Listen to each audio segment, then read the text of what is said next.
বেতন বৃদ্ধি নিয়ে বাস মালিক শ্রমিক দ্বন্দ্বের জেরে রাজশাহীতে চতুর্থ দিনের মতো চলছে ধর্মঘট। বন্ধ রয়েছে চাঁপাইনবাবগঞ্জ ও রাজশাহী থেকে ঢাকা চট্টগ্রাম সিলেট রুটের বাস চলাচল।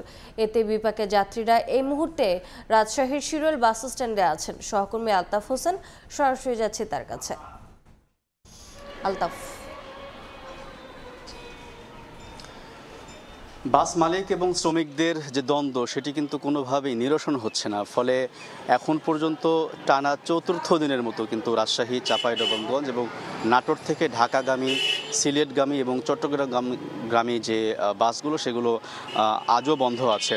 এবং গতকালও তারা আরেক দফা কিন্তু তারা বৈঠক করেছিল মালিকরা, এবং মালিকরা কিন্তু জানিয়েছিলেন যে আসলে তাদের যে বেতন নিয়ে, শ্রমিকদের বেতন নিয়ে যে সমস্যাটি তৈরি হয়েছে সেটি কিন্তু আসলে কোনোভাবে সুরাহা হয়নি।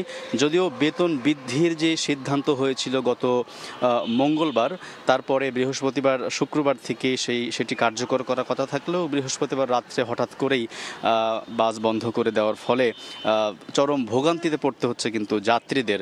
এবং আমরা বলে রাখি যে মূলত এই যে বাস ধর্মঘট সেটি কিন্তু আসলে শ্রমিকরা দীর্ঘদিন ধরেই তাদের বেতন বৃদ্ধির দাবিতে তারা করে আসছিল, এবং গত 2 মাসেই তারা 3 দফা এরকম ধর্মঘট পালন করেছে শ্রমিকরা। এবং সর্বশেষ বেতন বৃদ্ধির সিদ্ধান্ত হলেও সেটি কার্যকর করার আগেই আবার মালিকরা বন্ধ করে দিয়েছে, এবং তারপরে এই ভোগান্তির সৃষ্টি হয়েছে সাধারণ যাত্রীদের। আমরা আজও সকাল থেকে দেখেছি যাত্রীদের, বিশেষ করে একটি গাড়ি আমরা চলতে দেখছি এই রুটে, সেটা হচ্ছে একতা গাড়ি। একতা যে বাসটি আছে সেটা চলছে, যদিও সেটি আসলে অনেক ভিড় এবং ভালো সিট না পাওয়ার জন্য তারা যাত্রীরা বলছেন যে ভালো সিট পাচ্ছেন, এবং বিকল্প যে লোকাল বাসগুলো আছে তার মাধ্যমে যাত্রীরা যাওয়ার চেষ্টা করছেন, ট্রেনেও যাওয়ার চেষ্টা করছেন।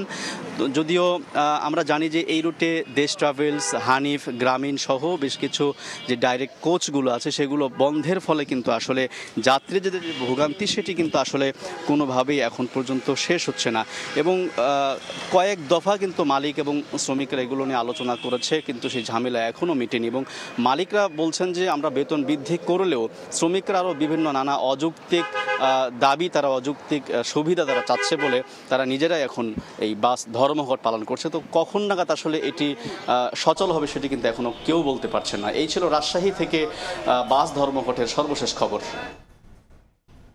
সরাসরি যুক্ত ছিলাম রাজশাহীতে।